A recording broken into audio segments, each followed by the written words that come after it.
ശബരിമല എങ്ങനെയാണ് ഇത്രയും പബ്ലിസിറ്റിയിലേക്ക് പോയത്? അവിടെ 1950-51 കാലത്തിൽ 1000-2000 പേരൊക്കെ വന്നിരുന്നിടത്തുനിന്ന് മാറി 1,30,00,000 ആളുകളാണ് ഇപ്പോൾ വന്നുകൊണ്ടിരിക്കുന്നത്. ഇതിലേക്കുള്ള വളർച്ച എങ്ങനെയാണ്? ആഴ്ചയിൽ 5 ദിവസവും 7 ദിവസവും ഒക്കെ മാത്രം, 5 ദിവസം മാത്രമാണ്, പിന്നെ അത് 7 എന്ന് പറയുന്നത് അതെനിക്ക് എൻ്റെ ഡേറ്റ എൻ്റെ ഇല്ല, പക്ഷേ 5 ദിവസമാണ് ഞാൻ മനസ്സിലാക്കിയിരിക്കുന്നത്.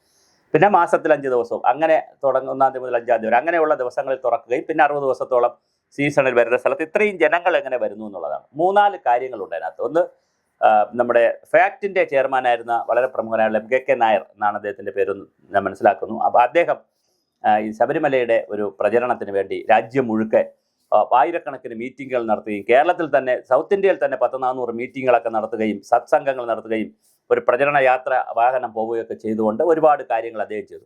അതുപോലെ പ്രാക്കുളം ഫാസി അവിടെ, അത് 72-ലാന്ന് തോന്നുന്നു, പ്രാക്കുളം ഫാസി അവിടെ ദേവസ്വം ബോർഡ് പ്രസിഡന്റും രാജീവ് കണ്ഠരർ, ഇന്നത്തെ തന്ത്രി രാജീവ് കണ്ഠരരുവിൻ്റെ അച്ഛൻ കൃഷ്ണരരു കണ്ഠരരു അവിടെ ഉണ്ടായിരുന്നപ്പോൾ, തന്ത്രിയായി ഉണ്ടായിരുന്നപ്പോഴാണെന്ന് തോന്നുന്നു, ആ കാലഘട്ടത്തിൽ കേരളത്തിലും ആന്ധ്രയിലും തമിഴ്നാട്ടിലുമൊക്കെ കർണാടകത്തിലുമൊക്കെ വലിയ ജാഥകൾ പോയി ഈ പിന്നെ ശബരിമലയിൽ നിന്ന്. അങ്ങനെ ജാഥകൾ പോയി, ശാസ്താക്ഷേത്രം, കുളത്തൂപ്പുഴ ശാസ്താക്ഷേത്രത്തിൽ നിന്ന് ഒരു ജാഥ പോയി, പിന്നെ മറ്റ് സ്റ്റേറ്റുകളിൽ നിന്നും ജാഥകൾ പോയി.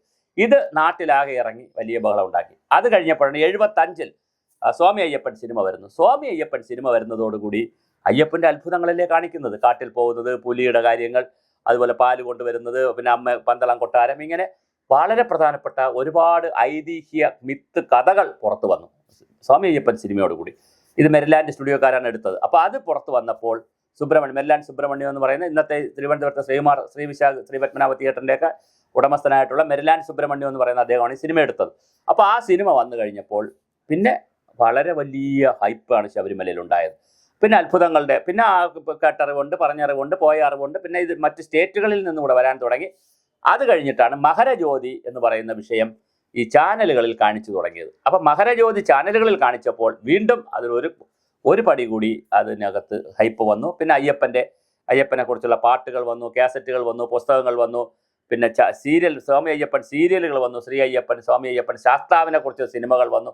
അങ്ങനെ വലിയ പബ്ലിസിറ്റി വന്നിട്ടാണ് ശബരിമലയിൽ ഇത്രയും ജനങ്ങൾ ചെല്ലുന്നത്. മാത്രമല്ല അത് വിശ്വാസത്തിൻ്റെ പ്രശ്നം. ഒരിക്കൽ പോകുന്നവർ പിന്നെ പല വർഷം പോകും, അത് വിശ്വാസത്തിൻ്റെ പ്രശ്നമാണ്. അപ്പോൾ അവിടെ നമ്മൾ ഒരു തട്ടിപ്പാണെന്ന് പറയാൻ കഴിയത്തില്ല. പക്ഷെ ഇതിനൊരു പ്രചരണം കൂടി കൊടുത്തത് കൊണ്ടാണ് അവിടെ ഇത്രയും ജനങ്ങൾ വരാൻ തുടങ്ങിയത്. എന്തായാലും അത് 1,30,00,000. പക്ഷേ ശബരിമല പോലുള്ളൊരു സ്ഥലത്ത് ലക്ഷക്കണക്കിന് ആളുകൾ വരുത്തുന്നതല്ല ശബരിമലയുടെ ഒരു കാഴ്ചപ്പാട്. അതൊരു ലഘു പൂജകൾ നടത്തുന്ന വളരെ സാധാരണമായിട്ടുള്ള ഒരു ക്ഷേത്രമായി നിലനിർത്തേണ്ടതാണ്. അവിടെ എന്താണ് പറയുക, യോഗാസനത്തിലിരിക്കുന്ന പിന്നെ ശാസ്താവെന്നോ അയ്യപ്പനെന്നോ മണികണ്ഠനെന്നോ ആരായിക്കോട്ടെ, അതിൻ്റെ കൺസെപ്റ്റ് അങ്ങനെയാണ്, നൈഷ്ഠിക ബ്രഹ്മചാരിയാണ്. അപ്പോൾ അവിടെ ആൾക്കൂട്ടവും ബഹളവും ആനയും അമ്പാരിയും ഉത്സവവും പിന്നെ വേളവും കൊടിയേറ്റവും ഒന്നും പറ്റുന്ന ക്ഷേത്രമല്ല. അത് ആളുകൾ മനസ്സിലാക്കിയിരിക്കണം എന്നുള്ളതാണ് ശബരിമലയെക്കുറിച്ച് പറയാനുള്ളത്. അതുകൊണ്ട് ആൾക്കൂട്ടത്തെക്കുറിച്ച് മാത്രം ശബരിമലയിൽ ചിന്തിച്ച് അതിനുള്ള പരിപാടികളുമായിട്ട് ആരും നീങ്ങരുത്. അതുകൊണ്ട് ഇനി വലിയ പബ്ലിസിറ്റി ബഹളവും ആഗോള അയ്യപ്പ സംഗമമൊക്കെ നടത്തി ഒരു കാര്യമില്ലായിരുന്നു. അതുകൊണ്ട് കൂടിയായിരിക്കാം അയ്യപ്പൻ ബാക്കി എല്ലാവരെയും എടുത്ത് താഴോട്ടിറങ്ങി, ദേവസ്വം ബോർഡുകളെയും തന്ത്രിയെ എല്ലാവരും എടുത്ത് പമ്പയാറ്റിലോട്ട് ഇറങ്ങിയിട്ടുണ്ട്. ഒരു കടലിലെത്തിയിട്ടില്ല. ഇനി അത് ബാക്കി കാര്യങ്ങൾ കോടതി തീരുമാനിക്കട്ടെ.